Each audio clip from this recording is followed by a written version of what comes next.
Lá combatente do canote da guerra. Se você perguntar para qualquer oficial de uma força armada do Ocidente, né, pedir para ele citar o nome de um general russo ou soviético, provavelmente ele vai citar o Zhukov, talvez o Gerasimov ou o Surovikin. É o que ele conhece, não vai passar disso. Mas o que acontece é o seguinte: a Rússia e posteriormente a União Soviética sempre tiveram grandes estrategistas militares e alguns dos melhores teóricos de todos os tempos. Um exemplo que eu posso dar para vocês é o Alexander Suvorov. Você não acha nada do Suvorov em português e raramente quando você vê alguma coisa em inglês dele aí. E o Suvorov venceu mais de 60 batalhas, tá? Ele era um oficial da época czarista, pré-Napoleão, um tático brilhante, né? Um homem genial, mas você não acha nada dele aí em inglês. Português eu nunca vi, em inglês deve ter uma coisa ou outra aí.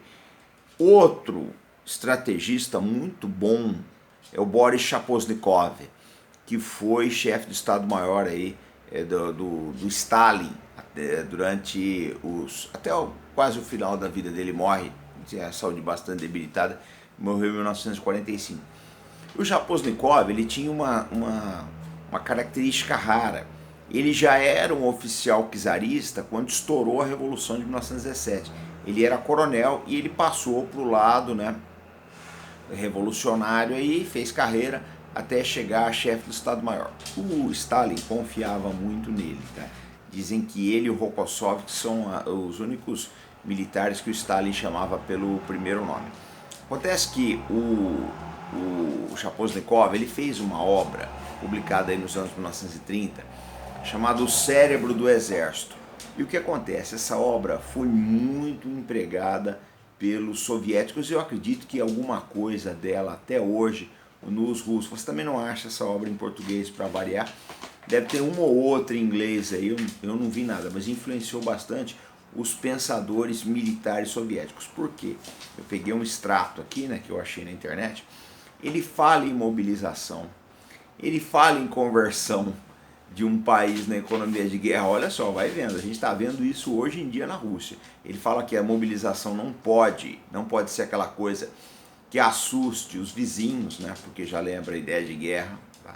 Ele fala da importância da economia de guerra para um país. É o que mais ou menos está acontecendo com a Rússia.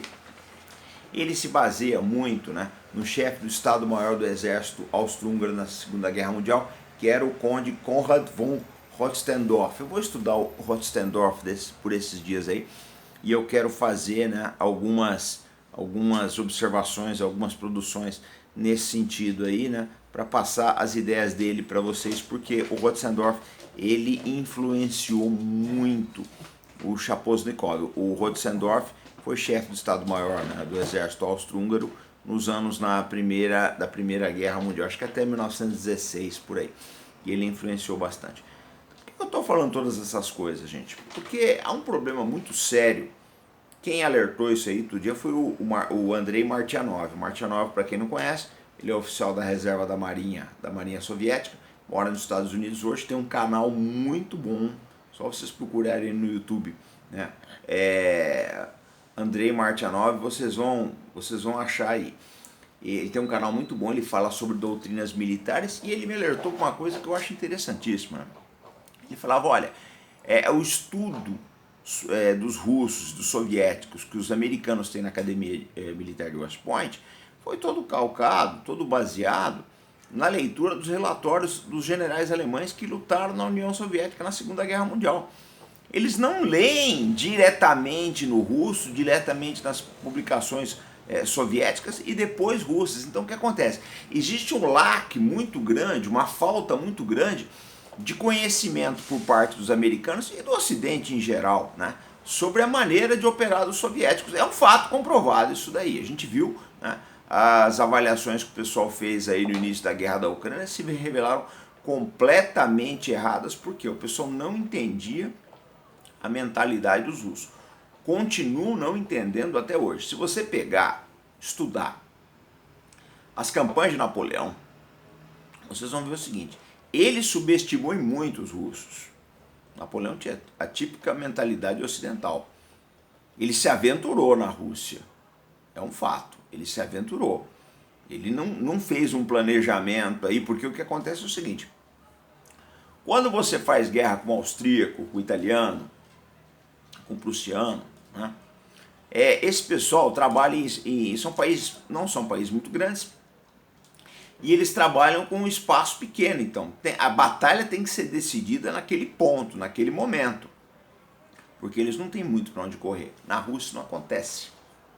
Você tem espaços enormes, você pode manobrar muito o exército, você pode dar fuga, você pode trocar espaço por tempo e cansar o seu inimigo. Foi isso o que os russos fizeram com Napoleão. Se Napoleão conhecesse um pouco, né, a mentalidade dos russos, ele não teria caído nessa.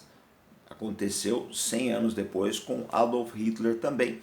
E a gente começa a ver agora, do jeito que a guerra da Ucrânia está fazendo água aí, a gente começa a ver que a OTAN, ela foi pelo mesmo caminho. Não conhecia a maneira de fazer guerra dos russos. Essa que é a verdade, os russos já estão fazendo guerras há mais de 1000 anos. Fiz o levantamento outro dia no Arte da Guerra. A Rússia lutou 219 guerras até hoje, perdeu 40, ganhou 179. Então, uma coisa bastante diferente. Não adianta, eu falo sempre isso. Eu vejo muita gente querendo comparar a mentalidade russa com a do Ocidente. Bobagem, besteira. Esse caso que está acontecendo agora na Ucrânia é típico disso. Uma barragem de artilharia dessa você não vê no Ocidente há 100 anos.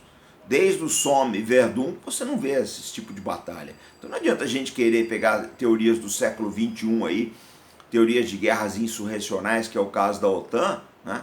E para lutar essas guerras que estão sendo travadas na Ucrânia, os próprios militares ucranianos estão reclamando da mentalidade da OTAN. Então, voltando à vaca fria, a verdade é uma só. É necessário estudar a doutrina russa, como é necessário estudar a doutrina chinesa, a doutrina iraniana e por aí vai. Porque cedo ou tarde o Ocidente vai acabar, né, se defrontando com esse país. Se você não conhecê-los, não conhecer a sua mentalidade, isso vai ser muito ruim. Agora, o problema principal é esse: a gente quase não encontra uma literatura, né, especializada nesses assuntos. É muito difícil, é muito raro. Eu particularmente, eu corro muito livrarias e sebos, eu quase nunca vejo. Quando eu vejo alguma coisa, a gente já compra aí, porque sabe que vai ser muito difícil achar depois, né? Então, o que sobra? É estudar os erros de quem se meteu com eles, estudar os erros de Napoleão, né? Estudar os erros de Adolf Hitler, e no andar da carruagem, né, nós teremos que em breve estudar os erros aí de Volodymyr Zelensky e da OTAN na luta contra os russos.